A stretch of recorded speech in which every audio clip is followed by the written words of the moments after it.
சமீபத்தில் வெற்றிமாறன் இயக்கத்தில் எஸ்டிஆர் நடிப்பில் வெளியாகிருக்கக்கூடிய அரசன் படத்துடைய ப்ரோமோ வந்து நீங்கள் பார்த்துருப்பீங்க. அதை பார்த்துட்டு நிறைய பேர் வந்து இதில் வரக்கூடிய கேரக்டர் உண்மையான கேரக்டர் யார் தெரியுமா அப்படின்லாம் சொல்லி மயிலை சிவா அவரோட கம்பேர் பண்ணிலாம் நிறைய பேசியிருப்பாங்க. எனக்கு ஓவராலாக அந்த ப்ரோமோலையுமே சில விமர்சனங்கள்லாம் கூட இருக்காது, என்னன்றதை நான் சொல்கிறேன். அதுக்கு முன்னாடி இந்த படம் வந்து வடசென்னை படத்தோடைய பேரலல் நியூஸ், அந்த காலகட்டத்தில் நடக்கக்கூடிய அதிலிருந்து எடுக்கப்பட்ட ஒரு கேரக்டர், அதோடைய கதை அப்படின்னு வெற்றிமாறன் சொல்கிறார். வடசென்னை படத்தை முதல்ல நம்ம நிறையா புரிஞ்சிக்க வேண்டியது இருக்குது. நம்ம படமாக பார்க்கும்போது ஒரு கேங்ஸ்டர் படம், ஒருத்தர் மாற்றி கொண்டுக்கிட்டாங்க செத்துட்டாங்க அப்படின்னு நமக்கு தோணும். ஆனால் உண்மையாகவே அதில் இருக்கக்கூடிய கேரக்டர்ஸ்லாம் எவ்வளோ யூனிக், அதோடைய மோட்டிவேஷன்ஸ் என்ன, வடசென்னை அப்படிங்கிற அந்த யூனிவர்ஸை வந்து ஏன் கொண்டாடப்பட வேண்டியது, தமிழில் வந்த கேங்ஸ்டர் மூவிலேயே வந்து ஒன் ஆஃப் தி பெஸ்ட் அப்படின்னு அதை நம்ம ஏன் சொல்கிறோம் அப்படின்னு detail analysis of Vadachennai and characters plus versus இந்த அரசன் ப்ரோமோ, இதை பற்றி நம்ம நிறையா விஷயங்கள் பார்க்கலாம். வணக்கம், நான் உங்கள் mister GK. Welcome to movie man.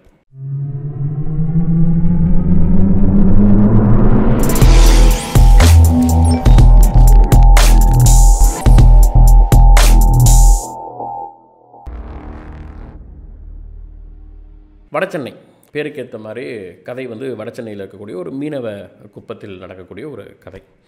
அந்த நிலத்தை சேர்ந்த, அந்த பகுதியை சேர்ந்த ராஜன் அப்படிங்கிறவர் வந்து மக்களை, அந்த ஊர் மக்களை வந்து தொடர்ந்து அடுத்த கட்டத்துக்கு கொண்டு போகணும். அங்கே இருக்கக்கூடிய பசங்களெல்லாம் வந்து ஒன்று படித்து பெரிய ஆள் ஆகுங்க இல்லையா, ஸ்போர்ட்ஸில் போயிட்டு நல்லா அடுத்த கட்டத்துக்கு போகணுன்னு தொடர்ந்து புஷ் பண்ணிகிட்டு இருக்கக்கூடிய ஒரு கேரக்டர்.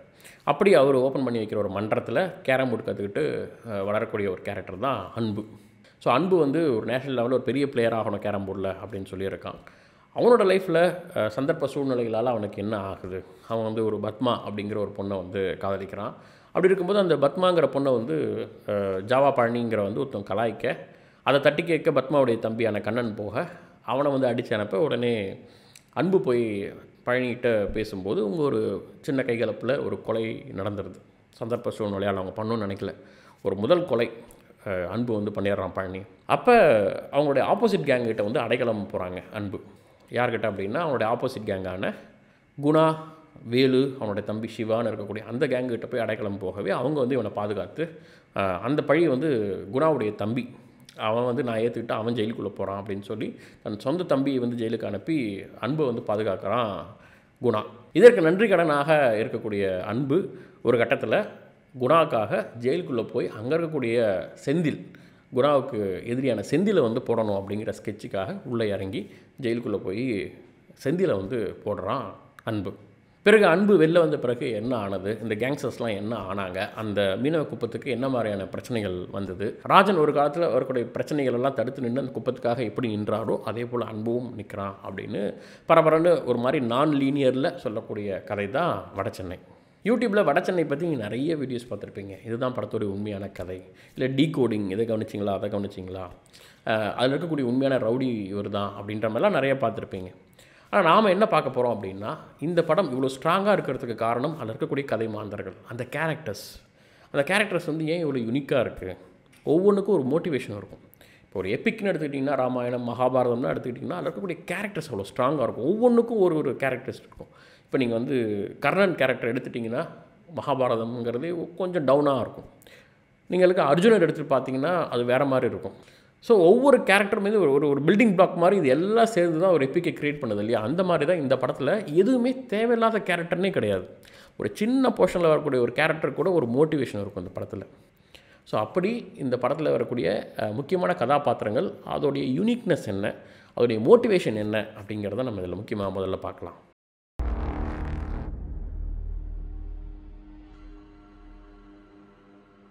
முதல்ல இந்த ராஜன் கதாபாத்திரம் அப்படிங்கிறது ரொம்ப முக்கியமான, ரொம்ப அழுத்தமான ஒரு கதாபாத்திரம். அந்த குப்பத்தில், அந்த மண்ணில் பிறந்த அவர் அந்த மக்களை எப்படி புரிஞ்சிருக்கிறாரு, என்னோடய ஊருக்கு இதுதான் நடக்கணும், இப்படிப்பட்டது வரணும், இது வரக்கூடாது அப்படின்னு அந்த மக்களுடைய பிரச்சனைகளை புரிந்து கொள்ளக்கூடிய, அந்த மக்களுக்காக நல்லது செய்யணும்னு நினைக்கக்கூடிய ஒரு நபர். இவன் அங்கே இருக்கக்கூடிய பசங்களை, இளைஞர்களை வந்து அடுத்த கட்டத்துக்கு நகர்த்தணும், அவங்கள வந்து படிப்பு இல்லையா ஸ்போர்ட்ஸ்லேயோ அவங்கள வந்து ஏதோ ஒன்று பண்ணி நீ பெரிய ஆள் ஆகிடு அப்படின்னு தொடர்ந்து புஷ் பண்ணிகிட்டே இருக்கக்கூடிய, மோட்டிவேட் பண்ணிகிட்டே இருக்கக்கூடிய ஒரு கேரக்டர். இன்ஃபேக்ட் கொஞ்சம் தைரியமான ஆளும் கூட. போலீஸே வந்தால் கூட போலீஸை அடிக்கக்கூடிய அளவுக்கு, எதிர்க்கக்கூடிய அளவுக்கு, இன்ஃபேக்ட் ஒரு மரண பயம் இல்லாத ஒரு ஆள் அப்படிங்கிறது தொடர்ந்து இந்த படத்தில் காட்டப்படும். அப்போ ஒரு படத்தில் ஒரு தாதா, ஒரு ரவுடினாலே கத்தி எடுத்துக்கிட்டு சுற்றுவான் அப்படிங்கிறத தாண்டி வயலன்ஸ் வேண்டாம், நம்ம அடுத்து முன்னேறணும்னு நினைக்கக்கூடிய ஒரு முக்கியமான கதாபாத்திரமாக இது இருக்கும். கப்பலில் ஹூக்கடிச்சு பொருளை கொண்டாடக்கூடிய ஒரு இல்லீகலான வேலையை செய்தாலுமே நல்லதை மக்களுக்கு செய்யணும்னு நினைக்கக்கூடிய ஒரு கேரக்டர். அதனால தான் அந்த ஊரில் அவன் சொன்னால் கேட்கக்கூடிய அளவுக்கு ஒரு லீடராக எமர்ஜ் ஆகிருக்கும் அந்த கேரக்டர் அப்படிங்கிறது. ராஜன் வந்து சரியாக இருக்கார், பொலிட்டிக்கல் கரெக்ட்னஸ் அவர்கிட்ட இருக்குதுன்னு நம்ம எதை வச்சு சொல்கிறோம் அப்படின்னா, அவருக்கு பெரும் சப்போர்ட்டாக இருக்கக்கூடிய அரசியல் முத்து பாப்பா அந்த ரோட் கான்ட்ராக்ட் விஷயமா வந்து ஒரு கூட்டம் நடத்துகிற வந்து பேசி என் கூட இரு அப்படின்னு சொல்லி கூப்பிட்டாலும் கூட அங்கே போய் அவர் மக்களுக்காக நிற்கிறார். குப்பத்துக்கு இது சரி கிடையாது, இது எப்படி வந்து வேலைவாய்ப்பை கொடுக்கும் அப்படின்னு குப்பத்துக்காக பேசுகிறார். ஸோ பொலிட்டிக்கலாக தன் ஊர் தன் மக்கள் அப்படிங்கிறத அந்த இடத்துல அவர் சரியாக நடந்துக்கிறார்.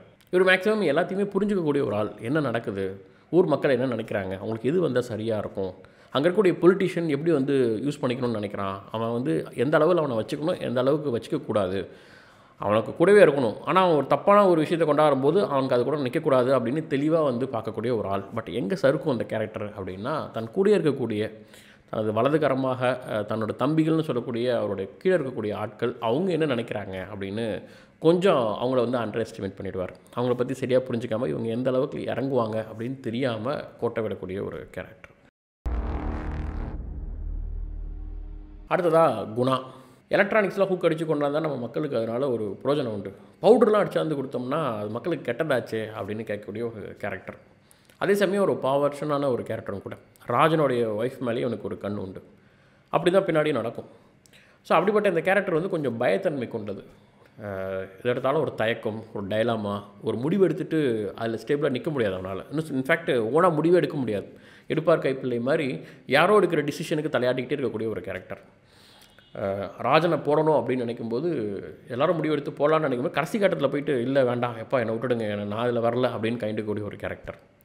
போலீஸ் ஃபோன் பண்ணி உங்களை வந்து என்கவுண்டர் லிஸ்ட்டில் ஆட் பண்ணியிருக்காங்கன்னு சொல்லும்போது அதை கிராஸ் செக்கே பண்ணாமல் டக்குன்னு ஒரு ஸ்கெட்சை போடக்கூடிய ஒரு கேரக்டர். சந்திராவுடைய பேச்சை கேட்டுக்கிட்டு தன் சொந்த தம்பியை வந்து ஜெயிலுக்கு அனுப்பி பறி கொடுக்கக்கூடிய ஒரு கேரக்டர். ஸோ இப்படி ஒரு சுய புத்தியே இல்லாமல் யார் யார் என்ன சொல்கிறாங்களோ அதை கேட்டுட்டு ஒரு மாதிரி டேலமாக இருக்கக்கூடிய ஒரு கேரக்டர். அவனோட மோட்டிவ் பெரிய ஆள் ஆகணும், செந்தில் மாதிரி அந்த இடத்துல நான் வந்து நிற்கணும், குணா வரணும்னு நினைக்கிறான். ஆனால் அதுக்கான கேரக்டர் அவன்கிட்ட இல்லை. அடுத்ததாக ராஜன் கீழே இருக்கக்கூடிய செந்தில். செந்தில் வந்து ராஜன் மாதிரி ஒரு பெரிய ஆளாக ஆகணும், இன்ஃபேக்ட் ராஜனுக்கு அடுத்து நாம தான் அப்படிங்கிற இடத்துக்கு போகணுன்னு ஆசை இருக்கக்கூடிய ஒரு ஆள் தான். இன்னும் சொல்லப்போனால் செந்தில்கிட்ட அதுக்கான டேலண்ட் இருக்குது. எதையுமே வந்து சோலோவாக தனித்து முடிவெடுக்கக்கூடிய ஒரு நபர். யார் சொன்னாலும் வந்து கேட்டுட்டாலுமே சொந்த முடிவு அப்படிங்கிறது ஒன்று இருக்கும். அவன் வந்து ஹூக் அடிக்கணும்னு நினைக்கிறான், ராஜன் எல்லாம் போய் அடிச்சிடுறான். பாலிடிக்ஸ்குள்ளே போகணுன்னு நினைக்கிறான், வந்துடுறான். ஸோ அதுக்கான சாமர்த்தியம் இருக்கக்கூடிய ஒரு ஆள் தான் அவன். ஆனால் ராஜனுக்கும் இவனுக்கும் நிறைய சிமிலாரிட்டிஸ் இருந்தாலும், ரெண்டு பேருமே சாமர்த்தியமான ஆள், ரெண்டு பேருமே தைரியமாக நிதானமான ஆள், இப்படிலாம் இருந்தாலுமே என்ன டிஃப்ரென்ஸ் அப்படின்னா, ராஜன்கிட்ட ஒரு எத்திக்ஸ் இருக்கும். இதை செய்யணும், இதை செய்யக்கூடாது, இது நம்ம ஊருக்கு நம்ம மக்களுக்கு இது சரி கிடையாது அப்படின்னு ஒரு எத்திக்ஸோடு வாழக்கூடியவன். ஆனால் செந்திலுக்கு அந்த எத்திக்ஸ் கிடையாது. நான் பெரிய ஆள் ஆகணும், நான் பணம் சம்பாதிக்கணும்னா நான் என்ன வேணால் செய்வேன்னு இருக்கக்கூடியது தான் அவனுடைய மோட்டிவ். ஸோ இதனாலேயே அவன் வந்து நெகட்டிவான கேரக்டராக மாறிடுறான். ஆனாலும் அவன்கிட்ட ஒரு கிரே சைடு இருக்குது. அவன் வந்து ஒரு நல்ல கேரம் பிளேயர், ஒரு ஸ்போர்ட்ஸ்மேன்ஷிப் அவன்கிட்ட இருக்குது. ஜெயிலில் வந்து அனுபவம் கூட நல்லா விளையாடி விட்டு கொடுத்துருவான். ஆனாலும் அவன் கரெக்டாக கண்டுபிடிச்சிருவான், இல்லைடா அவன் தான் ஜெயிச்சான், காசை அவன்கிட்ட கொடுங்க அப்படின்னு கூடிய அளவுக்கு ஒரு ஸ்போர்ட்ஸ்மேன்ஷிப் அவனை வந்து ஒரு கிரே சைடில் அவனை வச்சுருக்கும். ஸோ அப்படிப்பட்ட செந்தில் வந்து சுயமாக முடிவு எடுக்கக்கூடிய ஆள். கூட இருக்கவங்க யார் என்ன சொன்னாலுமே வந்து டோர்னமெண்ட்டில் வெளில வரக்கூடாதுன்னா கையில் அடிபட்டிருக்கு, நல்லது இல்லைன்னு சொன்னால் கூட யோசித்து பார்த்துட்டு அவன் முடிவு எடுத்து வெளில வருவான். ஸோ இப்படி நிதானமாக டேலண்டடாக ஒரு காரியத்தை சாதிக்கணும்னு நினைக்கக்கூடிய ஒரு மோட்டிவில் இருக்கக்கூடிய ஆள் தான் செந்தில். அடுத்ததாக செந்திலுடைய ஒய்ஃப், அவங்க கூட பார்த்திங்கன்னா ஒரு மாதிரி போல்டான ஒரு பிரேவான கேரக்டராக இருப்பாங்க. செந்தில் வந்து கை காலெலாம் இழுத்துக்கிட்டு ஒரு பக்கம் இருக்கும்போது கூட அங்கே இருக்கக்கூடியவங்களாம் அதட்டக்கூடிய அளவுக்கு தைரியமான ஒரு கேரக்டர். வார்த்தை வந்து ஷார்ப்பாக இருக்கும் அவங்கள்ட்ட. சமுத்திரக்கனியை பார்த்து நல்லா இருக்கீங்களாண்ணா அப்படின்னு, நல்லா இருக்கம்மா, நீ என்னமோ நான் நல்லா இல்லைண்ணா அப்படின்னு சொல்லக்கூடியதெல்லாம் மீமாக இருக்கும். அந்தளவுக்கு நச்சுன்னு பேசக்கூடிய ஒரு கேரக்டர் அந்த கதாபாத்திரம். அவருடைய ஒரே குறிக்கோள் வந்து என் கணவனை இப்படி ஆக்குனது யார், அந்த ஆளை மட்டும் காட்டுங்க, ஈவன் பகையாளியை கூட வாங்க காம்ப்ரமைஸ் ஆகிடனா கூட எனக்கு அந்த குத்தனவை யாருன்னு எனக்கு கொடு அப்படின்றதுல ஸ்ட்ராங்காக இருக்கக்கூடிய ஒரு கேரக்டர் அது. செகண்ட் ஹாஃபில் அந்த மண்டபத்தில் அன்பை வந்து கில்ட்டுக்கு உள்ளாக்கி என்ன நடந்துருமோன்னு ஒரு பரவதிப்பு அந்த இடத்துல ஏற்படும். அதுக்கு வந்து காரணமாக இருக்கக்கூடியவள். குமார், செந்திலுடைய மச்சான். இவன் வந்து ஒரு போலீஸாக இருப்பான், கொஞ்சம் முன்கோபம் கொண்டவன், எப்பயுமே உருன்னு முறைச்சிட்டே இருப்பான். செந்தில் வந்து இப்படி ஆயிட்டானே, முதுல குத்தி இழுத்துட்டு கிடக்கிறானே, இந்த நிலைமைக்கு ஆளாக்குனது யார் அவனை வந்து பழி வாங்கணுங்கிற ஒரு முன்கோபம் அவனுக்கு இருந்துகிட்டே இருக்கும். எப்பயுமே இந்த மாதிரி கேங்ஸ்டர்ஸ் ரவுடி கேங்குக்குள்ளே இருக்கவங்களெல்லாம் பார்த்திங்கன்னா அடுத்து வந்து ஒரு லாயராகவோ இல்லை வந்து ஒரு போலீஸாவோ ஆக்குவாங்க. ஸோ அங்கே என்ன நடக்குது, டிபார்ட்மெண்ட்டில் நடக்கக்கூடியதெல்லாம் நமக்கு தெரிஞ்சுக்கலாம் அப்படிங்கிறதும், இன்னொன்று ஒரு சட்ட பின்புலத்தில் ஒரு பேக்ரவுண்டில் ஆள் இருக்கும் அப்படிங்கிறதுக்காகவும் அந்த மாதிரி படிக்க வைப்பாங்க. ஆனாலுமே இந்த குமார் வந்து அப்படி போலீஸ் ஆகியுமே இவங்களுக்கு பெருசாக பிரோஜனம் இல்லை. நிறைய கைகூடி வர நேரத்தில் வந்து இவன் கெடுத்து விட்டுருவான். அந்த மண்டப சீன்லேயே பார்த்தீங்கன்னா செந்திலில் குத்துனது யாருன்னு சொல்ல ரிவீல் பண்ணுற டைமில் இவன் கோவத்தில் வந்து அடித்து அந்த இடத்துல ஆட்டத்தை கலைச்சிருவான். இப்படி நிறைய இடத்துல குழப்பி விட்டுட்டே இருப்பான். அடுத்ததாக ஜாவா பழனி. அதாவது பெரிய பெரிய ரவுடிலாம் கூட அமைதியாக இருப்பாங்க, ராஜன், குணா, செந்தில் மாதிரிலாம். ஆனால் இந்த பழனி மாதிரியான ஆட்கள் இருக்காங்கல்ல, பெரிய இந்த மாதிரி ஜாவா பழனி, ஜாவா வண்டி வச்சு சுற்றுறது, கெத்து காட்டுறது, ஒரு மாதிரி டிஸ்பிளேவாக இருப்பாங்கல்ல, டிஸ்பிளே ரவுடின்னுவாங்க. அந்த மாதிரி இந்த 2ஆம் கட்ட ரவுடி இவங்களாம். சும்மாவே ரோட்டில் போகிறவங்ககிட்ட பிரச்சனை பண்ணுறது, பொண்ணுங்களை ஈவ்டீசிங் பண்ணுறது, இதனால தான் நிறைய பிரச்சனைகள் வரும். ஒரு கேங்ஸ்டருக்கு வந்து இந்த மாதிரியான சில்லற பிரச்சனைகளாக தான் பகைங்கிறது ஆரம்பிக்கும். அந்த மாதிரி ஒரு ஏழரை கூப்பிட்டு வரக்கூடிய ஒரு ஆள் தான் இந்த ஜாவா பழனி அப்படிங்கிறது. பசங்க, சின்ன பசங்க வந்தாங்க கூட அவங்க வந்து அடித்து என்ன ஏதோ பிரச்சனையானா, இல்லை சும்மா டைம் பாஸ் பண்ணிகிட்ருக்கேன் அப்படின்னு வம்பளக்கக்கூடிய ஒரு கேரக்டர். இவன் சாவுக்கு இவனே தான் காரணம். இவனோட இந்த கேரக்டர், அவனுடைய மோட்டிவ் என்ன, கெத்தா அவனுடைய ஊரில் ஒரு இதை போட்டுட்டு சுற்றணும் அப்படின்னு நினைக்கக்கூடிய இந்த கேரக்டருக்கு அவனுடைய மோட்டிவாலே அவனுக்கான மரணம் வரும் அப்படிங்கிறது தான் இந்த படத்தை அவனுடைய ஆர்க். அடுத்ததாக வேலு, குணாவுடைய ரைட் ஹேண்ட் அப்படின்னு சொல்லலாம். அவனுக்கான பிளான் போட்டு தர்றது, அதை எக்ஸிக்யூட் பண்ணுறது, இந்த மாதிரியான வேலையை செய்யக்கூடிய ஒரு கேரக்டர். ரொம்ப கோவமாக இருக்கக்கூடிய ஒரு கேரக்டர், எப்பயுமே ஒரு முரட்டத்தனமான ஒரு சுபாவம் கொண்ட ஒரு கேரக்டர் அப்படின்னு சொல்லலாம். இவரை வைத்து தான் குணா நிறைய வேலைகளை செய்வார். அதுக்கு பக்கபலமாக இருக்கக்கூடிய ஒரு கேரக்டர். இந்த வேலுவோட தம்பி தான் சிவா. சிவா வந்து ஒரு மீடியேட்டர் மாதிரி, எப்பயுமே வந்து வெளியில் தான் நிற்பான் ஓரமாக. அங்கே மெயினான டிஸ்கஷன் போகும்போது அவன் வெளில ஒரு வண்டியில் உட்காந்துருப்பான், இல்லை ஓரமாக நிற்பான். இவங்களுக்கு தேவையானதெல்லாம் செஞ்சு கொடுப்பான். ஒரு மீட்டிங் வேணும்னா ஹோட்டலில் வந்து அரேஞ்ச் பண்ணி கொடுப்பான். ஈவன் அன்புக்கு கூட ஹெல்ப் பண்ணுவான். பெட் மேட்ச் விளையாடுறது அன்பை வச்சு, அதில் வர்ற காசை அவனுக்கு கொஞ்சம் கொடுத்துட்டு இவன் எடுத்துக்கிறது அப்படின்ற மாதிரி சூதாடும் பழக்கம் வந்து வேறு யாருக்குமே இந்த கேங்கில் இருக்காது, இவன்ட்டாக இருக்கும். ஸோ இந்த வேலு அண்ட் சிவா இவங்கள வைத்து சந்திரா ப்ளே பண்ணுவா ஒன்று. அதாவது குணாவை வந்து இவங்க அண்ணன் தம்பியை வச்சு தூண்டி விடுறது. இவங்க தம்பி சிவா வந்து குளிக்கும்போது எட்டி பார்த்தான் அப்படின்னும்போது அதை வேலு அண்ணன் வந்து ஒத்துக்க மாட்டான், அவன் அப்படிலாம் பண்ண மாட்டான் அப்படின்னு சொல்லி குணாவை எதிர்ப்பான். ஸோ அந்தளவுக்கு அண்ணன் தம்பிக்கு வந்து பெருசாக பேசிக்க மாட்டாங்கன்னாலும் கூட அவங்களுக்குள்ள ஒரு பாண்டு நல்லாயிருக்கும். ஸோ சந்திராவுடைய சபதம் படி இவங்களுக்குள்ளேயே அடிச்சுக்கிட்டு சாகணுன்ற மாதிரி வேலு அவனோட தம்பி சிவாவை வைத்து தான் குணாவை போடுறதுக்கு சந்திரா பிளான் பண்ணுவாள். அது மேபி பார்ட் 2ல் வரும்னு நினைக்கிறேன். ஸோ இந்த அண்ணன் தம்பி அப்படிங்கிற இந்த கேரக்டர்ஸ் வந்து செகண்ட் பார்ட்டில் முக்கியமானதாக இருக்கும். அடுத்ததாக தம்பி, ராஜனுடைய தம்பின்னு சொல்லப்படக்கூடிய இந்த கேரக்டர் வந்து ஒரு பக்திமானாக காட்டப்படும். நெத்தியில் பொட்டு வச்சுருப்பார், காவி வேட்டி தான் கட்டியிருப்பார், முதல் காட்சியிலேயே சாமிக்கு பூ பிரிச்சிட்ருப்பார். இவர் வந்து ஒரு கேங்ஸ்டரில் இருப்பார், ஆனால் வந்து ஒரு மாதிரி அமைதி விரும்பக்கூடிய ஒரு கேரக்டர். மக்கள் வந்து தொடர்ந்து மோட்டிவேட் பண்ணிகிட்டே இருப்பார். ஒவ்வொருத்தருன்ட்டு யாரை பார்த்து பேசினாலுமே அவனுடைய அடுத்த கட்டம் என்ன, அன்பு பார்த்து பேசுகிறாரா, என்னடா போயிட்டியா, அடுத்து நேஷ்னல் டோர்னமெண்ட் எப்போ நடக்குது, நான் அதுக்கு ப்ரிப்பேர் ஆகிட்டியான்னு அடுத்த கட்டத்தை நோக்கி போகணுடான்னு அந்த ஊர் இளைஞர்கள்லாம் வந்து நகர்த்திட்டு இருக்கக்கூடிய ஒரு கேரக்டர். ஒரு கேங்ஸ்டரில் இருந்தாலுமே கையில் என்றைக்குமே வெப்பன் எடுக்காத ஒரு கேரக்டர்.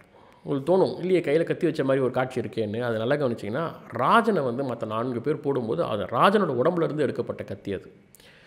அது வந்து அவருமே அந்த கேங்கில் ஒரு ஆளாக இருந்தார், அவரும் ஒரு கில்ட்டை சுமக்கிறாரு அப்படிங்கிறதுக்கு சிம்பாலிக்காக அந்த காட்சி இருக்கும். வேணாண்டா விட்டுடுங்கடான்னு காப்பாற்ற முயற்சி பண்ணும்போது, டேய் போட்டாச்சுரா, இதுக்கப்புறம் ஒன்றும் பண்ண முடியாதரா, ஒரு ஆளாக நாங்கள் 4 ஆளா அப்படின்னு கேட்கும்போது அந்த இடத்துல பதில் பேச முடியாமல் அவர் வந்து அந்த ஷட்டர் கீழே வந்து உட்கார்ந்து அழற காட்சி இருக்கும்ல, அதுதான் அந்த கேரக்டர் வந்து என்ன மாதிரியான கேரக்டர் நமக்கு காட்டப்படும்.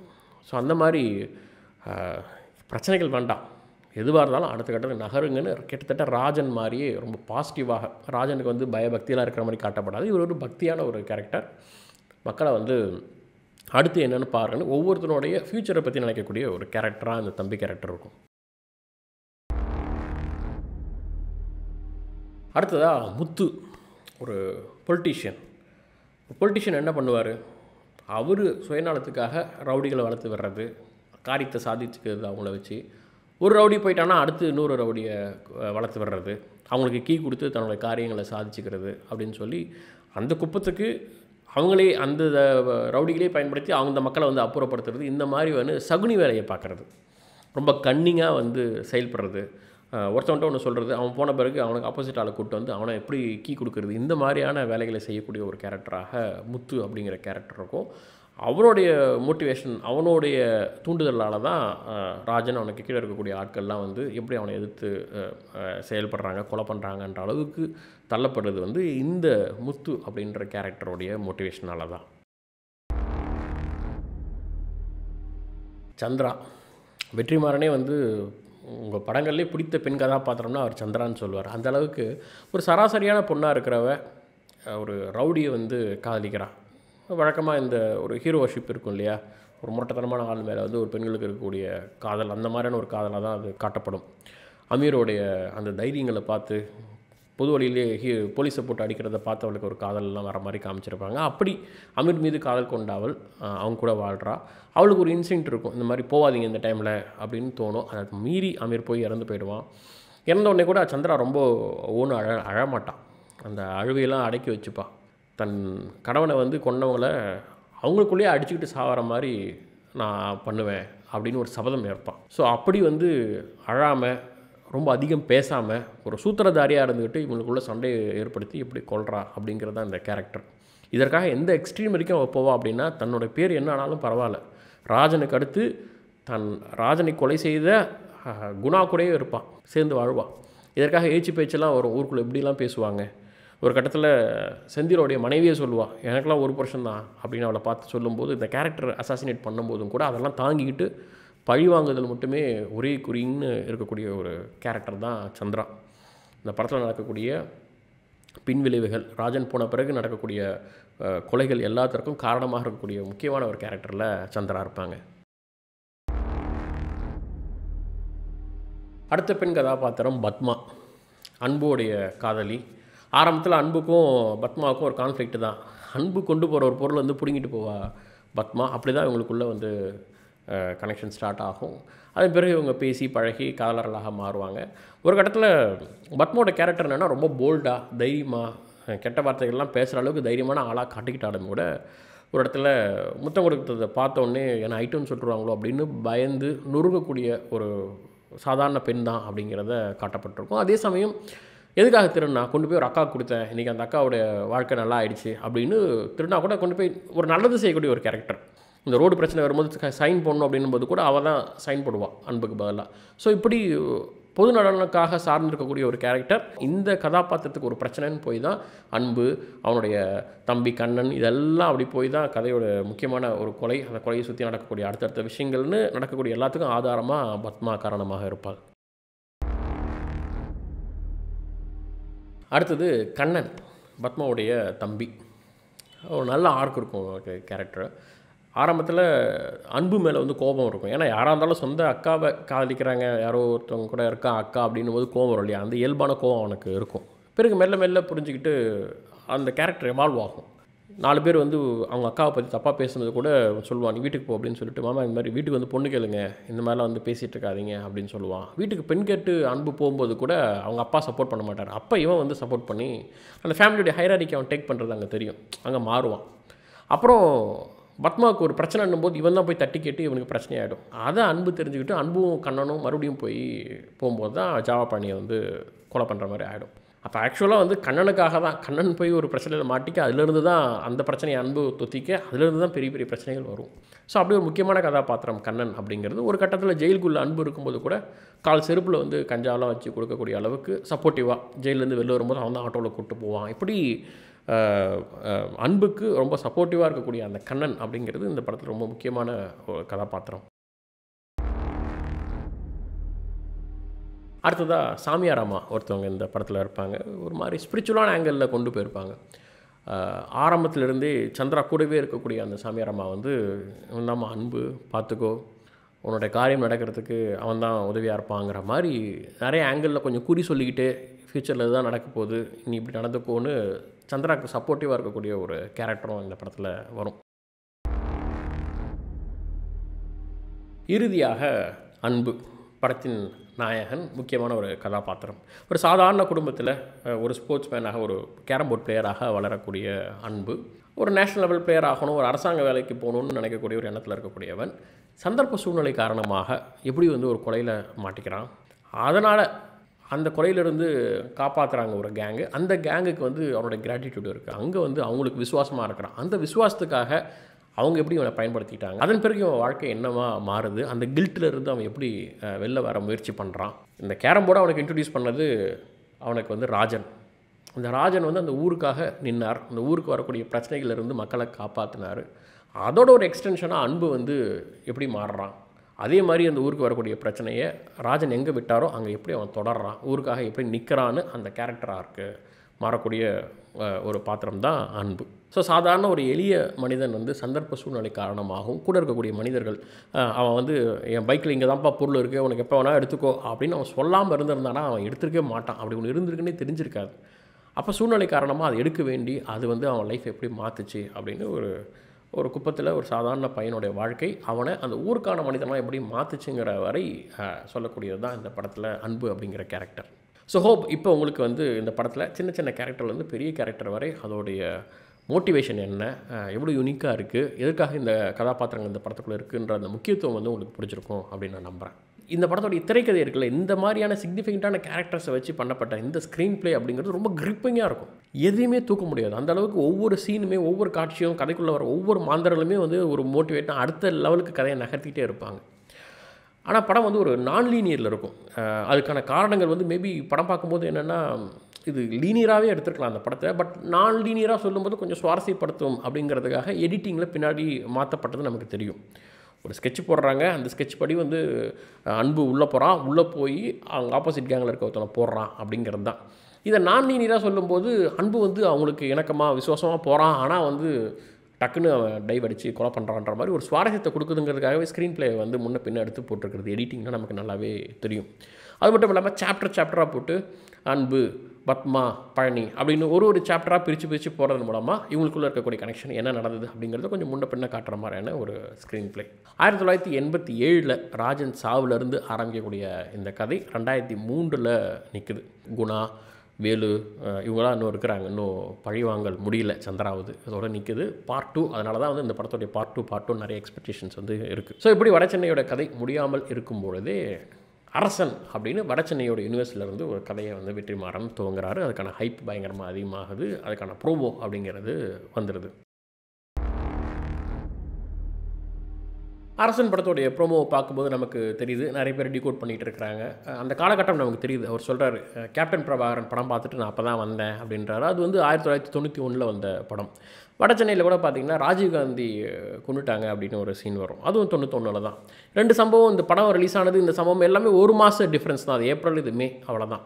ஸோ அப்போ அந்த காலகட்டம் அப்படிங்கிறது புரியுது. அங்கே வந்து ஒரு சர்ச் ஒன்று காட்டப்படும் அரசன் படத்தில் அந்த ப்ரோமோவில், அதுவுமே வடசென்னையில் காட்டப்படுற அந்த லொக்கேஷனும் கிட்டத்தட்ட மேட்ச் ஆகும். அப்புறம் இந்த சம்பவத்தை வந்து ரியல் டைமில் மயிலை சிவகுமார் அவருடைய கதை இது அப்படின்னு, அதுதான் சிம்புவோட கேரக்டர்னு நிறைய பேர் பொருத்தி பார்க்குறாங்க. அதுக்கான காரணம் என்ன? அஃபிஷியலாக வந்து வெற்றிமாறன் எங்கேயுமே அதை சொல்லலை.